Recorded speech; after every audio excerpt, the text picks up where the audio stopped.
Hey guys, welcome back to the This Is All Skate Shop YouTube channel. I'm Ivo, and in this video I'll explain everything there is to know about buckle bolts. We are here, of course, in the This Is All Skate Shop again. And if you need anything for your buckle bolts, just come to our store and we'll be able to help you here. If you want to do it at home, watch this video because I'm going to tell you everything there is to know about buckle bolts. We also have a store in Berlin, and you can also go there if you need help. And if you want to reach out to our customer support on thisisall.com, we'll answer any of your questions about buckle bolts or any other topic that might interest you there. So if you like these videos and you watch a few others as well, then you probably know that I always start with a little bit of a history lesson.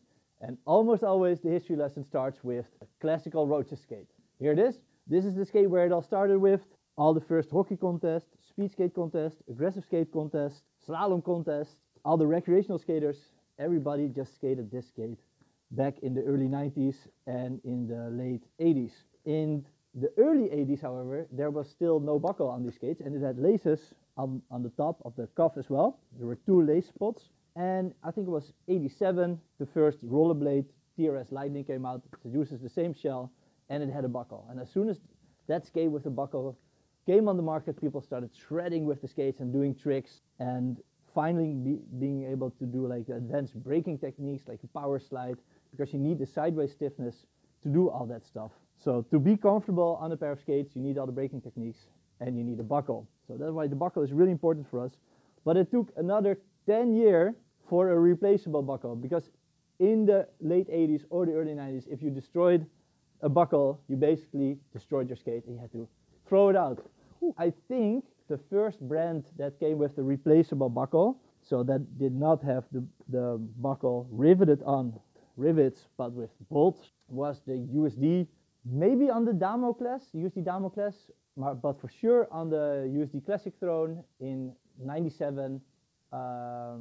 It came with removable buckle bolts, but maybe there was one before that, maybe 96, maybe somebody in the comments, maybe if you know, please let me know, because I like that nerdy history stuff. So right now it's been a while, because right now it's 2024, so that's more than 25 years later, almost 30 years later, after the invention of the buckle bolts, and finally we have a complete video about it. Let's stick to rivets real quickly. If you do have a skate with rivets and you want to take it off and put some buckle bolts in it, the easiest way to do it is with the drill. Just put like a drill bit, diameter 6 or 7 on it, open the skate like this, put the drill in it, of course take the liners out, you don't want that. Put the drill in it, don't hold it with your hands, put it on like the concrete or something, and then you can drill it open. Don't have your thumb next to it, because if your drill bit breaks, your thumb you need to go to the hospital, so that's not good. But here you can reach the inside, put a drill on it and drill it out. Please watch the video that we have about this topic. It's called Taking Out Riveted Bolts, I think. We'll link it in the description, so check that one out if you want to take out riveted buckle bolts. Then if you want to buy a skate, so you don't have a skate yet but you want to buy one, on thisisall.com you can find all the good skates, and some of them unfortunately have riveted bolts. And if you want to have like normal bolts on it, then we have a customizer tool on our website. So just add the product that has the riveted bolts to the shopping cart. Also add the customizer tool to replace riveted buckles with normal buckle bolts. Add that to the cart as well, and we'll do it for you. The third way to do it is, of course, come to one of our shops and we'll be happy to help you here. We have a store in Amsterdam and in Berlin. Skates that still have rivets are for sure the Impala here. Spot some other ones as well. Let's see here, the classical Rivets one, Rivets UFS Recycle, still has rivets here. Most of the cheap soft boots have rivets. Here you can see it. And then the Power Slide Zoom also has rivets. Oh no, it has bolts. So that's very cool. Nice. That's new. Opa. If you're not sure if one of the products has rivets or not, you can also drop a comment in our customer service and we'll be happy to reply. Best to reply to our chat on our website. I think that's the quickest way, or either WhatsApp. So mainly skates that have rivets are the cheaper models. So if skates are a little bit more expensive, then they usually have bolts. Maybe here it has bolts. Here it has bolts. It's a new skate, very cool. Then the aggressive skates definitely have all bolts. Until now, it's mostly the cheaper models let's say the skates 150 euros and cheaper that have still got the rivet. But it's not a big problem. The plus side on rivets is that you don't never lose a bolt. So there's actually a good argument to make that maybe rivets are even better. And if you want to replace a buckle, then you can always do it, but you just have to drill.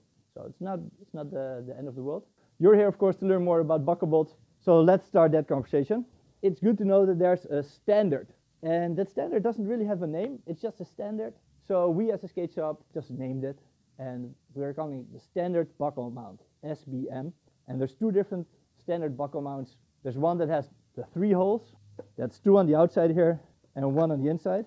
And then, let's see, there's the ankle buckles. And they just have 1 hole here and 1 hole there. So the ankle buckles are SBM2. And the top buckles that fit on the cuff, they're the SBM3. The SBM3 sets include bolts and 6 T-nuts. So 3 for the left skate and 3 for the right skate. The SBM2 sets include 4 T-nuts and 4 bolts. Also 2 for the left one and 2 for the right one. Luckily, we sell all the buckle bolts per piece, so you can just buy as many as you want. Next topic is the T-nuts. And there's a couple of different types of T-nuts. Here I think I have all the main ones in my hand right now. Here are all the T-nuts that are used for buckles. I think this copper one is the one that's used the most, and this one here, which has the little hooks on it here, that one is also used a lot. I think out of all 4 of them that you see here, the one with the hooks here is by far the best. So if you want to buy ones, and because you need ones, you don't know what T-nuts to buy, get the one with the hooks, okay? Because the hooks, they kind of like hook themselves in the plastic, and they make it so that the T-nut doesn't rotate when you rotate the bolt. Copper ones, or actually they're messing, of course, they have a little slot. And slots are great, but sometimes there's this bolt, and the bolt is all the way through. That's really a problem. The bolt sits in the middle, and sometimes the bolt sticks out completely in the middle, so that if you want to put in a screwdriver, you cannot put it in the middle because there's a bolt there. So you have to kind of like put it on the side, and there it's not so strong enough. My biggest advice, if you use these copper ones and you want to unscrew it and it keeps on rotating, is to get a good fitting flathead screwdriver. If you take the smallest flathead screwdriver, which is too small, you're gonna have too much room, and you're gonna actually destroy it. We have a saying in Dutch: you're gonna be further away from home if you do it. So you don't want that. So this one is actually the exact right size. If I stick it in, there's no wiggle room. So that's really nice. And I can also put it in a little bit in an angle still as well. Yeah, use the proper tool to take it loose. That's a good tip. Then the 2 square ones that you saw were from Roaches and FR. FR is one of our top selling brands. Roaches is also one of our top selling brands. So there's a good chance you'll have these square ones. They're a bitch if they keep on rotating. I'll tell you a tip to take it out in the end of the video. Then those are all the most common ones. Then there's one exception, and that's on the Remedy skates that I wanted to show you. So I grabbed one of the Rem skates. We only sell, I think, 2 pairs a year of this one, so it's a really niche skate. And I took the bolt out to show it to you, and there was a normal copper one in it. So I was quite surprised that in the latest edition they changed it. But for the longest time, T-nut that was used in the Rem skates was really tall. So it was a nice exception that I wanted to show you, but it's not anymore. And the reason for this is because the Rem skates have a strap, so it's a lot thicker, so the bolt needs to go through a lot more material. That's why. That was everything about the T-nuts. Now let's move on to the bolts. There's a couple of different types of bolts, but they're all M4, so they're all the same screw standard. The same goes for the receptors, of course. They are also all M4. And the main difference is in the length and in the head. The length is as well almost always about the same. And the size is about 7 millimeters in length, maybe 6. But there's not much variation in the length. So the biggest difference is in the heads. Here you see, for example, an Allen head. Here's another Allen head, but a smaller size. This is a Phillips head, and here's another Phillips head. There you go.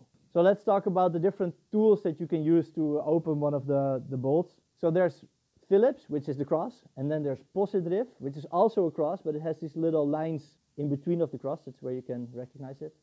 These are 2 different type of or We call it in the Netherlands, we call it a kruiskop. Different types for the same thing. You can use them in each other, but you're probably going to destroy either your tool or your bolt if you use the wrong tool and the wrong bolt. Most of the positdrift bolts have a screw that goes into a point, so they're more like for screwing into wood. So you probably don't find them on skates. Most of the cross tools that you need for skates are the ones that have the Phillips head, because they usually have just a normal shaft made for screwing into something from iron, like the T-nuts are all made from iron. Positdrift we can kind of like leave aside here. Then there's Torx, which is the star thing. It has the 6 points in the star. And then there's Allen, which is just also has 6 points, but it has straight lines in between. An Allen key or an hex key is very common in skating because we use it as well for the axles. So we're really accustomed to having an Allen key maybe in our pocket or something. But the standard Allen key that we have is size 4. And the one that you use for the ones that I just showed you are a lot smaller. So you cannot use your standard Allen key for your buckle bolts anyway. And small Allen keys never have a nice handle, so they never screw nice. A Phillips head screwdriver is perfect, the grip, and it just rotates so easily in your hand. Then there's Torx. It's the same thing for Torx. Torx is arguably a better version than like the hex or Allen tool bit because it has more grip. So there's this big Torx craze. A lot of people that want to improve their bolts on their skates go for Torx because the tools last longer and the bolt lasts longer. They're less easily to strip. But the same problem is with Torx is that they don't feel in your hand nicely. You don't have like this nice and solid screwdrivers with a Torx or with an Allen key on it. One exception is this. It's a cool brand. It's called Fruitech, and they have these kits for different type of skates, and it comes with buckle bolts in it as well. Here, and you see that it's a Torx head, and it also comes with this little tool here and a little bit for in that tool. Also for this, there's still room. It always wiggles a little bit, and it's easy to take out even though that it's magnetic. So it handles still less nicely, I think, than this. This is just the king of all the screwdrivers. It's the Phillips head screwdriver because this is so easy to handle. I would prefer myself the Phillips bolt as well over all the other bolts. So if you're going to choose a bolt, you can go for Torx, you can go for Allen, but my advice is to go for Phillips head. Then we have, of course, all the brands from different manufacturers we have here at the skate shop. If you need any spare parts, we probably have it. We have a category on our website called buckle bolts that features all the buckle bolts that we have. And most of the brands, their buckle bolts you can find there. If you cannot find a specific buckle bolt there, then just reach out to us and we'll probably have it somewhere in storage, and we can get you the original part as well if you want. And we also have one brand that's specialized in making bolts, the Tarmac brand, and it has a nice Phillips head, of course, and it's easy to screw in like that, M4. It's the one that we use the most here in the store because yeah, it's just a really nice and strong bolt. Never strips. So next part of the video is how to take a buckle bolt out, take out the liner. That helps a lot. Then there's one thing that you normally don't take into account is that when people just start screwing, they usually just push here and they push hard, and actually what happens is you push this out, the buckle bolt, and then it keeps on rotating. You see that? So this doesn't work at all. So how to fix that is to push with your thumb really hardly, but don't push only against the screwdriver. So you shouldn't push just in a fight against your own hand, but you should push harder against shell, against the cuff, than the screwdriver is pushing back. So now I'm actually, nice way to do it is also to clamp it here so that you really have a good grip. Push it back into the cuff, and that grip that you give the T-nut then makes it so that you can unscrew the bolt, and make sure then that the T-nut stays in place but the bolt is screwed out in that side. So push harder with your thumb than that you're pushing with your tool. That's the biggest tip. Then if you still have a problem with that, because yeah, this is kind of like a little bit of you have to be a little bit handy to do it. You have to have some experience maybe with bolts and stuff. And sometimes you just fuck up your thumb a little bit, and sometimes you're done with something like this and you want to throw this stuff out because it's so annoying. Then I've got one more tip for you, because it's it's really important that the T-nut is kind of like sucked into the skate. And one way to do that is to get a flathead screwdriver. Of course, if you have the copper ones, you can try to hold it like this in the little slot. So if you have that, definitely try that one as well, like that. But if you don't have the copper ones, stick the screwdriver here and then twist it like that. Yeah, or maybe a little bit like this, or twist it like that.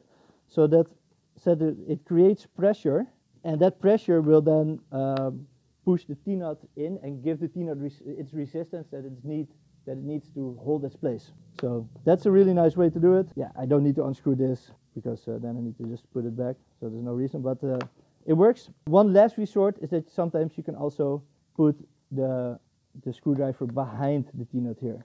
You see that? And if all that doesn't work, then take a priem. I don't know the English word for this. A priem. A priem is basically something like a screwdriver, but it has a point in the end. No tool, no nothing, more like a nail. You can also take a nail. Just something that's really strong and pointy, and put your skate on the bench or on the ground. Take a hammer and just ram the nail or the priem right next to the square T-nut, so that it really sits into the, like it sucks, it's into the cuff. And then hopefully that will prevent the T-nut from rotating, and you can, with the priem inside, you can unscrew it. Don't push hard, you have to kind of like push out or something. You know what I mean? So you have to push in, but also let it go out. So that's my advice in getting buckle bolts out if you have buckle bolts that are stuck. Then if you want to make everything tight again, of course there's Loctite. This is that blue stuff that usually sits on some bolts. The tarmac bolts, one of my favorite things about these tarmac bolts is that they don't have Loctite on it. Because sometimes with buckle bolts, it's just such a hassle to put them in or take them out if there's Loctite on it. I just want it to be easy, and they never, for me at least, they never like fall out. So I never have a problem with it. If you're one of those persons that do have a problem with it, Loctite will help you. Don't use too much, just one little drip, teeny, tiny, weeny bit is already enough, because otherwise you're never gonna get it out. And then you have to re-watch the whole video on how to do it and everything. How to know if you need to do something with your buckle bolts and if everything is done properly. It should just be, okay, so how tight should it be? We have actually a Newton meter now from Yo-Yo Skate. It enables you to check how tight your bolts are. So that's an interesting product that's out now. But usually children's strength is enough. You don't have to use like, if you're a man, like all your man's strength to put the buckle bolts in. That's not necessary. And a big hint to know if your bolt is loose, if you put the skate on the ground, and if it makes this sound here, if it's like a metal on metal sound, if your buckle makes that sound, you should fix it. Okay, then probably you need to tighten it. That's everything there is to know about buckle bolts. If there's something I missed, drop it in the comments, of course. And if you are the one who knows when the first skate with the buckle came on the market, please let me know as well. We make a new video every week, so if you like content like this, consider subscribing, like the video, and I'll see you guys in the next one. Bye bye. Bye.